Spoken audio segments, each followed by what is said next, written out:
मैं आपसे फिर कहता हूं कि केजरीवाल जी एससी ओबीसी विरोधी हैं, आरक्षण विरोधी हैं और बाबा साहब विरोधी हैं।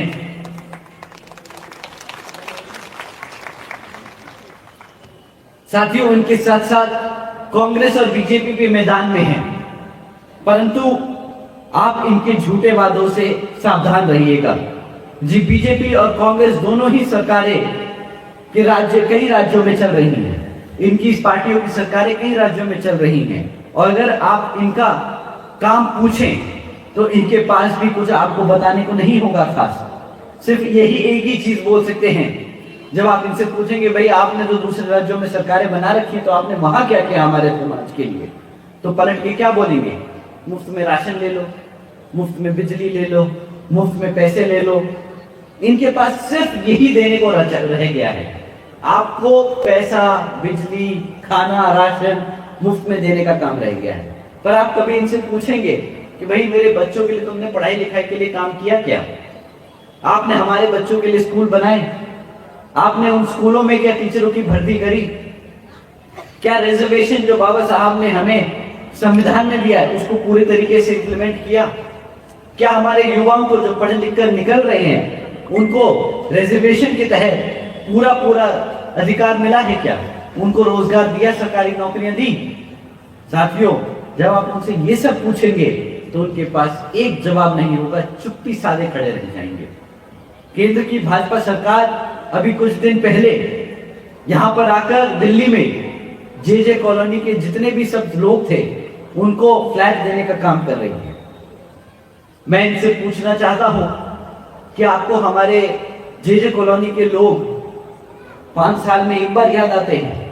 जब चुनाव सर पे होता है दिल्ली में तब इन्हें झुग्गी झोपड़ी की कॉलोनियां याद आती हैं जहां पर लोग 5 साल तक सर्दी में ऐसी ढूंढते हैं, बरसात में पानी की बाल्टियां रखते हैं ताकि पानी टपकता है जब छत से, है? जब सड़क पे पानी भर जाता है तो कीचड़ में आना जाना करते हैं। इन्हें तब याद नहीं आती, परंतु आप जब आपको वोट चाहिए, जो आपको बाबा साहब की देन है, जब उनको वोट चाहिए आपका, तब इन्हें जे कॉलोनी के लोग याद आ रहे हैं। साथियों, कांग्रेस की भी यही हालत है। ये तो बीजेपी के हाल थे, कांग्रेस भी इसी तरह है। इनके बारे में अगर मैं आप लोगों के बीच में बात करूंगा तो इनका प्रचार हो जाएगा उल्टा। काम तो कुछ करते नहीं ये लोग। ये दोनों भाई आजकल फैशन खेल रहे हैं। कोई नीली साड़ी पहन के संसद में घुस जाता है तो कोई नीली टी शर्ट पहन के बाबा साहब का चित्र पकड़ के घूमते रहते हैं। परंतु इनसे कभी सवाल करें कि भाई तुम्हारे परिवार भारत की सत्ता में 70 साल से ज्यादा राज कर रहे हैं, तब तुमने बाबा साहब और हमारे समाज के लिए क्या किया? क्या तुमने एक बार भी बाबा साहब की मांग को पूरा किया? यही वो पार्टी है जिसने बाबा साहब को मजबूर किया था रिजाइन करने से। जब वो संसद में पहुंचे तो इन्होंने ही मजबूर किया बाबा साहब को रिजाइन करने के लिए, क्योंकि काम नहीं करने देते थे बाबा साहब को। ये दोनों ही पार्टियां साथियों एक ही थाली के चट्टे पट्टे हैं। ये दोनों ही पार्टियां हमारे बाबा साहब के खिलाफ रही हैं। कांग्रेस सत्ता केंद्र की सरकार में रहकर इन्होंने कभी भी हमारे बाबा साहब का सम्मान नहीं किया। और ये सब आप सब जानते हैं साथियों कि बीजेपी ने पूरे देश में आग लगा दी थी जब आदरणीय बहन कुमारी मायावती जी ने और माननीय साहब श्री काशीराम जी के संघर्षों से बीएसपी ने बाबा साहब को भारत रत्न दिलवाया था। ये आप सब जानते हैं कि जिस दिन बाबा साहब को भारत रत्न दिया गया था तो इसके विरुद्ध में बीजेपी ने पूरे देश में आग लगाई थी। पूरे देश में वो नहीं चाहते कि हमारे बाबा साहब को सम्मान मिले, हमारा समाज अपने पैरों पे खड़ा हो। साथियों, ये चीजें हम ना भूले हैं और बीएसपी आदरणीय बहन कुमारी मायावती जी कभी भूलने नहीं देगी ये सब बातें। साथियों, एक तरफ ये बीजेपी, कांग्रेस, आम आदमी पार्टी की सरकारें हैं जो आपको सिर्फ मुफ्त में राशन देने का काम करती हैं, मुफ्त में बिजली देने का काम करती है, परंतु आपको शिक्षा, रोजगार देने का काम नहीं करती। आपको पता है हमारी माताएं बहुत बखूबी समझती हैं, हमारे बड़े बुजुर्ग बहुत अच्छे से समझते हैं और हमारे युवाओं को समझना चाहिए। जब भी आपको कोई चीज मुफ्त में मिले तो समझ जाइए कि आप उसकी कीमत अपने वोट से चुका रहे हैं। और ये हमारे बड़े बुजुर्ग जानते हैं कि दुनिया में कुछ मुफ्त में नहीं मिलता, कभी भी कुछ भी मुफ्त में नहीं मिलता। आप लोग जानते हैं, मेरे युवा साथियों को मैं खासतौर से ये समझाना चाहूंगा कि ये जो आपको मुफ्त में बिजली, राशन और मुफ्त में डेटा देने की काम कर रहे हैं ना, इसकी कीमत आपके माँ बाप चुका रहे हैं आज, और आगे जाके आपको भी चुकानी पड़ेगी। क्योंकि मुफ्त में जब चीज मिलती है, जब आपको किसी चीज के लिए काम या मेहनत नहीं करना पड़ता, तो आपको आदत पड़ जाती है बिना काम करे चीजों को लेने की।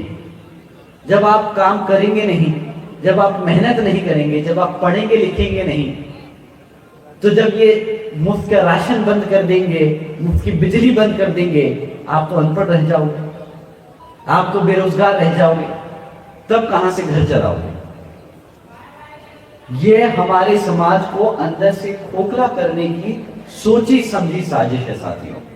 हमारे समाज के बच्चों को पढ़ाओ मत, लिखाओ मत, रोजगार मत दो, इन्हें मुफ्त में डेटा दो, इन्हें मुफ्त में राशन दो, इन्हें मुफ्त में बिजली दो, ताकि इन्हें लत लग जाए, मेहनत करने की आदत छूट जाए।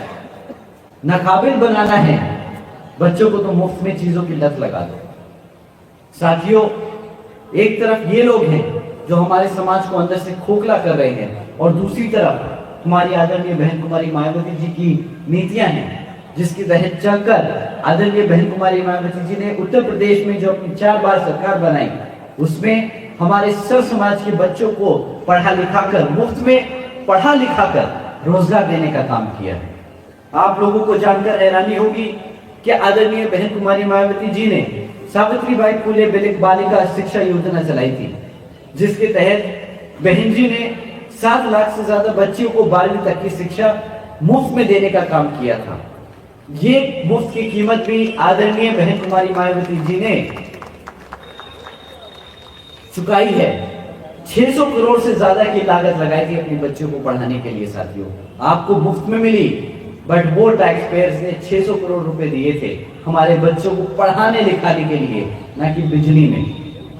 इन्हीं बच्चों को अपने पैरों पर खड़ा करके एक उज्जवल भविष्य देने के का काम किया आदरणीय बहन कुमारी मायावती जी ने। इतना ही नहीं साथियों, खाली बच्चों को पढ़ाने लिखाने का काम नहीं किया, इसके साथ साथ आदरणीय बहन कुमारी मायावती जी ने 6 engineering colleges, 2 homeopathic colleges, 24 polytechnic colleges, 2 paramedical colleges, 6 universities, 200 से अधिक इंटर डिग्री कॉलेजेस, 100 से अधिक ITIs, 550 से ज्यादा हाई स्कूल और 5,500 से ज्यादा प्राइमरी स्कूल बनाने का काम किया था।